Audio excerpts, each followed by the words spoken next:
Shalom, shalom once again to our dear viewers and listeners sa ating lesson episode, biblical lesson episode. And gusto nating isingit yung series about yung pag ang tao ay namatay, no? Ayan po yating isisingit at yung ibang mga kultura, ito ba na mga kultura ay makakatulong sa atin sa ating eternal abode. Dahil tayo po pagka namamatay po ay may nilalagay po sa ating mga netso na rest in peace. Tayo ay namahinga sa kapayapaan. But the question is, do we really rest in peace? Do those people that already died rest in peace or rested in peace? At atin po ngayong titingnan yung mga kultura. Isa sa mga kultura na ginagawa sa pagkamatay ay yung pagsusunog or cremation. At yung iba naman ang paglilibing ay nilalagyan ng nitso at hindi inihukay sa lupa. No? At ito yung mga kulturang ito ay does it really contribute to the deceased person na siya ay magkaroon ng rest and peace, yung kanyang katawan ba magkakaroon ng eternal rest, yung kanyang soul ba magkaroon ng eternal rest. In this episode, we will answer those questions and with the biblical text or evidence kung ano ang implications nito kung tayo po ay mamatay. And in fact, ito ay titingnan po natin ngayon, no? Kung hindi man ito ma-discuss natin at length, we will give a brief idea about this cremation and yung paglilibing na merong netso na nakapatong sa semento. Anyway, tingnan po natin yung mga reasons why cremation must be avoided or yung cremation po ay dapat po nating iwasan. At unang reason po ay tingnan po natin yung ating katawan as a gift from God. No? Our body is a gift from God. At dahil nilalang po tayo ng Diyos, ang unang tao nilalang ng Diyos at tayo ganun din nilalang tayo ng Diyos. Dahil tayo nilalang ng Diyos, meaning to say that our body was a gift from God. It was God who created us. Instrumental lamang yung parents natin sa procreation, but without God ay ibig sabihin ay walang mangyayari na procreation. So the body that we possess is a gift from God. At sinasabi doon sa Genesis chapter 3 verse 19 na once ang tao ay mamatay, ang kanyang katawan ay babalik sa pinanggalingan niya buhat sa lupa kung saan siya ay hinubog o nilalang ng Diyos, si Lolo Adan. So it must return to the ground. And so dahil ang ating katawan is a gift from God Himself, this body must be treated with utmost respect. Okay? Kinakailangan yung ating katawan habang tayo nabubuhay ay with utmost respect. Hindi natin abusuhin sa mga bisyo, hindi rin natin abusuhin sa ano pa mang mga ikakasama ng ating katawan, no?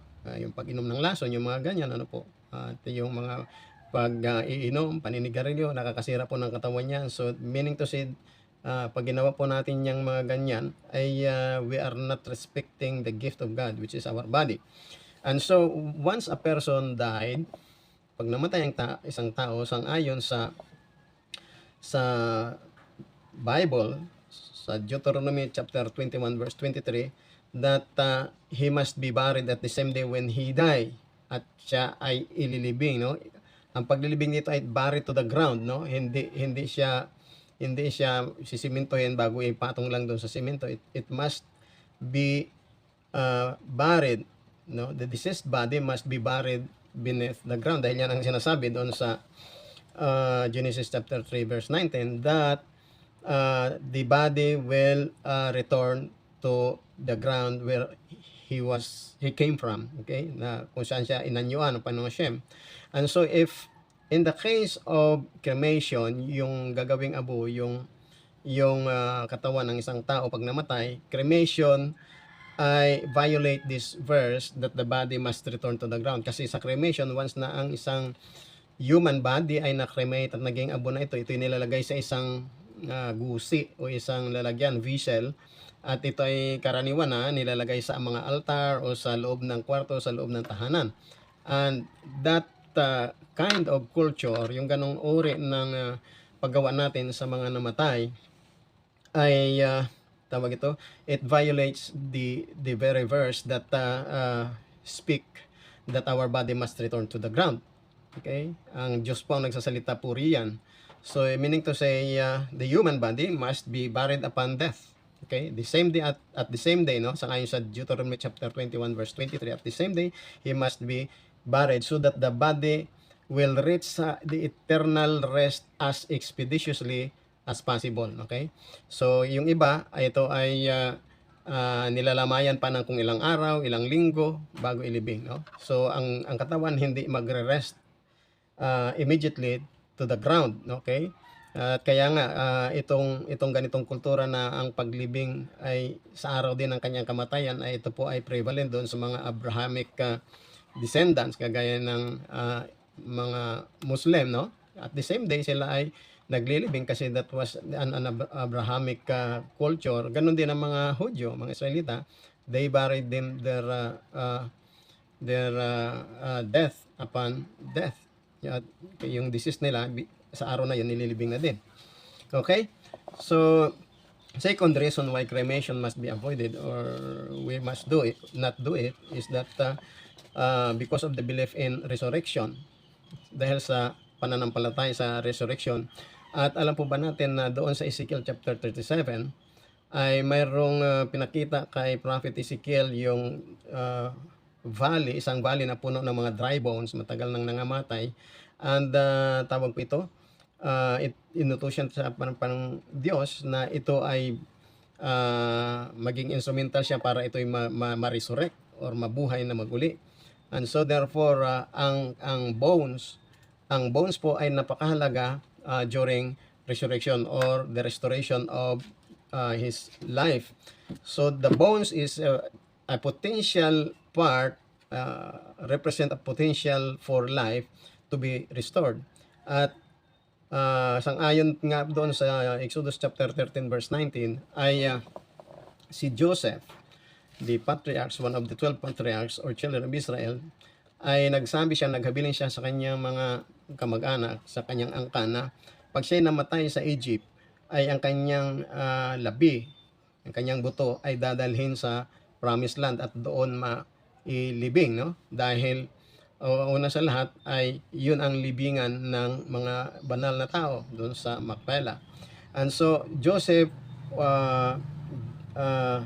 make it possible, make it sure na ang kanyang labi, lalo na yung kanyang buto, ay maingatan dahil ito po ay kakailanganin sa panahon ng resurrection o sa pagkabuhay na maguli. And so doing, the cremation, the body is totally damaged, including the bones. At alam po ba natin na once na damage yan, ay we will be deprived of the benefits of the resurrections. Therefore, cremating a body destroys most of the body, making burial of the flesh impossible. And thus, it violates the biblical command. And so, itong cremation, it implies na pag-reject. Okay? Cremation implies a statement of rejection of the concept of resurrection. So, pag ang isang tao ay cremate natin, ito ay nagpapahayag na ating tinatanggihan yung darating na pag-resurrect sa mga patay. Okay? Dahil the bones is very essential. It is a potential, very potential for the resurrection ng body. And without that, nire-reject natin yung concept na yon ng resurrection, which was already established as a faith sa Torah. Kaya nga si Rambam ay nagsabi na yung resurrection of the dead is one of the 13 principles in the Jewish faith.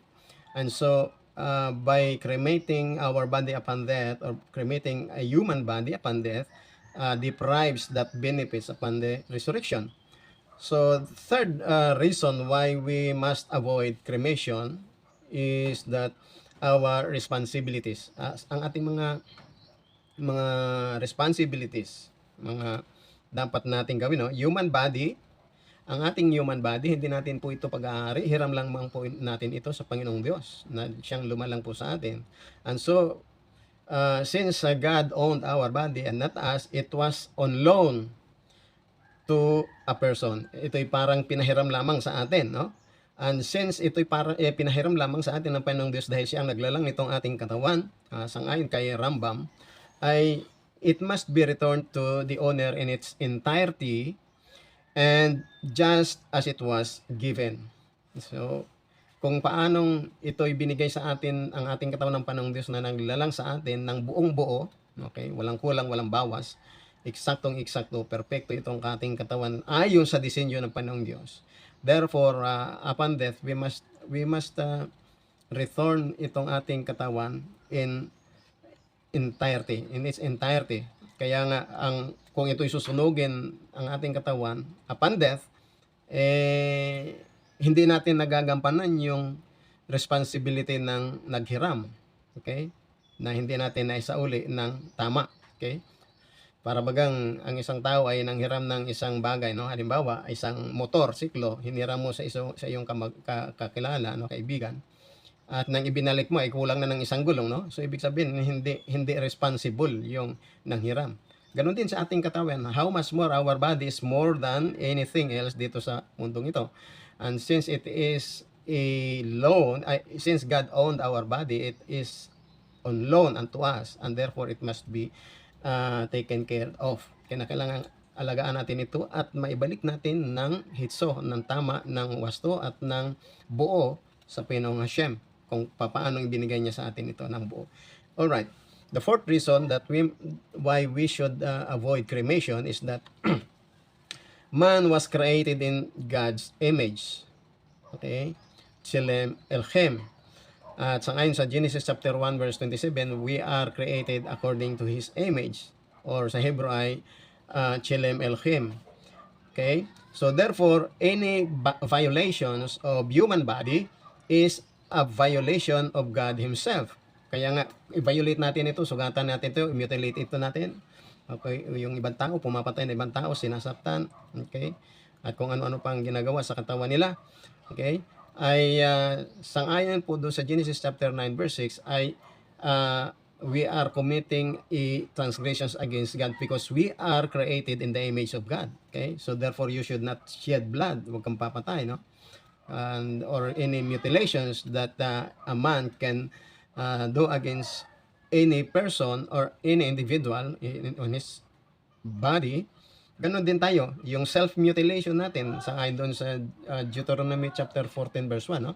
Self-mutilation is a violation, is a provision na in the Torah, sa laws of God, na wag nating gagawing i-mutilate yung ating mga sarili, no? Kahit nga yung paglalagay ng tattoo, no? It is a kind of mutilations against our flesh, our body, and it is prohibited in the laws of God, in the Torah, in the commandments of God. And so therefore, dahil nga tayo ay create ng Panginoong Diyos ayon sa kanyang wangis, and also this principle applies even after death. Kung paanong dapat ingatan natin yung ating katawan, hindi natin ma-violate by mutilating it, sugatan o saktan o ano pa man, i-deform yung ating mga katawan, ay it applies even after death. So, any mutilation of the dead is not lawful.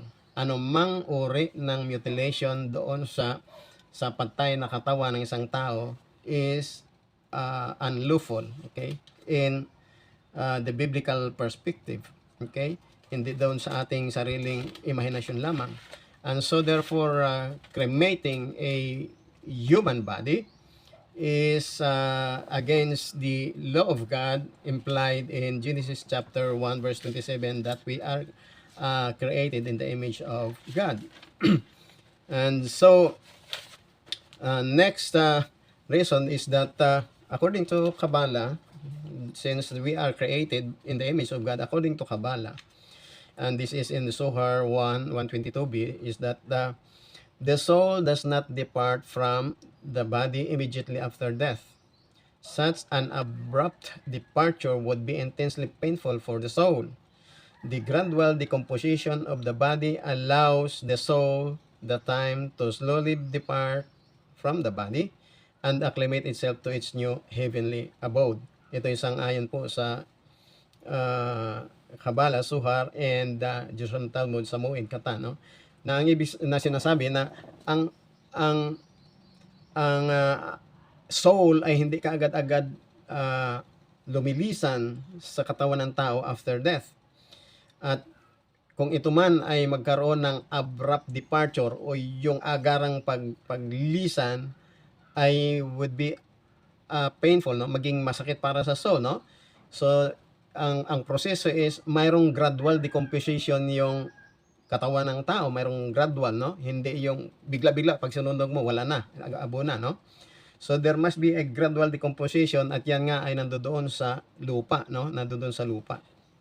And then the soul will suffer painful experience kung siya ay magkaroon ng abrupt, biglaang paglisan sa kanyang yung katawan ng tao dahil mag-acclimate siya, no, sa kanyang bagong heavenly abode.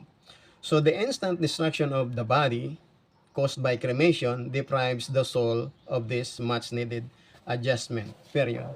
Okay? So yan po yung mga reasons why yung pagsusunog sa katawan ng tao or cremation is not really biblical. Okay? Hindi po ito sumasang-ayon sa biblical commands. At ito ay siniwalat at length ng or sinaysay o itinuro at length ng kasal ng Judaism yung ganitong mga bagay. So we will now proceed to the summary. So the summary is that cremation is a transgression of a biblical law to bury our dead. Okay, isa po yung pagkasalanan o paglabag sa kautusan ng Biblia, Jewish Bible, na dapat ang katawan ay mailibing, maibaon, no? Second is that it demonstrates a rejection of God's supreme ownership over all creation. Ito ay nagpapahiwatig, yung pag-cremate sa isang katawan ay nagpapahiwatig na ating tinatanggihan yung pagiging supremo ng Diyos na siya ang may-ari ng lahat ng creation. Okay? And thirdly ay ang cremation violates our legal responsibility to return what was loaned to us, our bodies, in as wholesome a state as possible. So pag krinimit ng isang tao ay nilalabag natin yung ating legal na responsibilidad o katungkulan na ibalik natin sa Panginoong Diyos na siyang nagmamayari ng ating katawan kung ano man nito ng may kabuuan. Okay?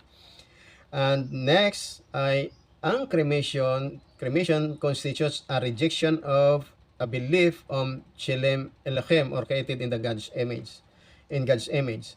So ito ay nagpapahiwatig din, ang pag-cremate sa isang katawan ng tao, ito ay nagpapahiwatig din ng pagtanggi o pagsalungat sa pananampalataya na tayo ay nilalang sa image ng God. Okay?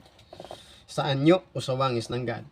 Next ay cremation constitute a rejection of the belief in the resurrection of the dead.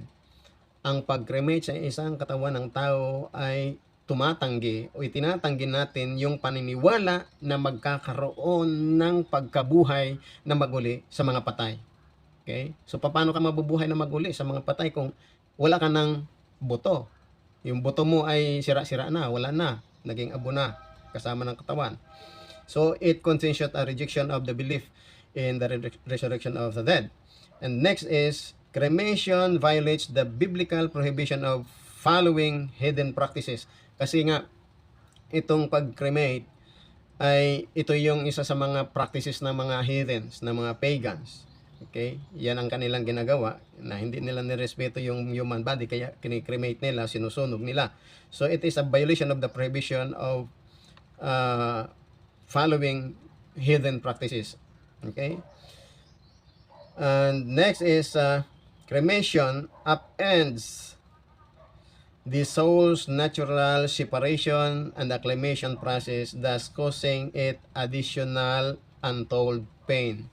So kung ganon ang sa pagkikremate po ay ito'y dadagdag pa, imbes na magkaroon ng natural process of separation yung soul from the body, ay at ito'y magkaroon ng acclimation process na siya ay mag-acclimate, okay? Magkaroon ng aliyah to God, okay? Ito ay magdudulot pa ng dagdag na hindi mawari o hindi hindi maikwento o untold pain, no? Hindi mo mapakiwari na pain sa soul. And lastly, in our summary is that cremation declares in effect that once the soul has departed the body, the lifeless body has no further value. Okay? So, sa cremation ng human body ay ating pinapakita na itong sa kamatayan, no? Na once ang soul ay wala na sa katawan, ay ating pinapakita doon sa lifeless body na wala na siyang halaga. Okay na, pinapakita, parang wala nang halaga, kaya sunugin na lang siya, no? So these are the reasons why we must avoid cremation to our deceased relatives, our deceased parents, relatives, brothers, sisters, okay, kakilala, even to ourselves. So thank you so much once again. Hopefully we have learned something at nais po nating magkaroon tayo ng buhay na walang hanggan, no? So we have hopefully that we have learned something from it. Shalom, shalom, may Hashem bless us all.